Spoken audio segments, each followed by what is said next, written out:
Syedaralun, sebanyak 1.000 siswa tingkat sekolah dasar atau madrasah ibtidaiyah dari 300 sekolah sepidi tampil memukau dalam menunjukkan gerakan jurus ilmu bela diri silat di hadapan PJ Gubernur Aceh, Ahmad Marzuki, dan tamu undangan dalam pembukaan Pekan Olahraga Aceh atau PORA ke-14 di lapangan utama Gampong Blampase, Kota Sikli Pidi pada Sabtu 10 Desember 2022.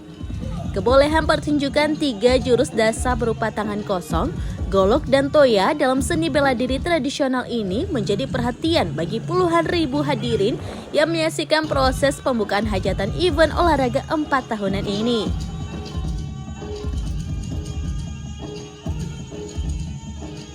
Dengan gegap gempita, para pesilat cilik tersebut menunjukkan kreasi jurus dengan kekompakan penuh.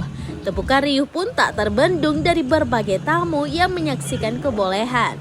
Seluruh pesilat cilik tersebut ditempa selama 1 bulan secara kontinu hingga menjadi sempurna.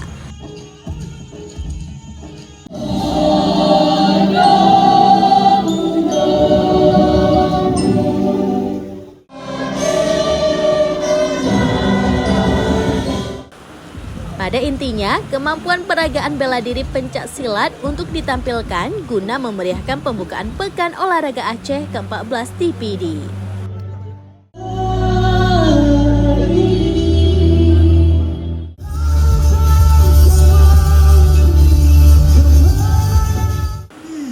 Dari Pidi, Idris Ismail, serambinews.com.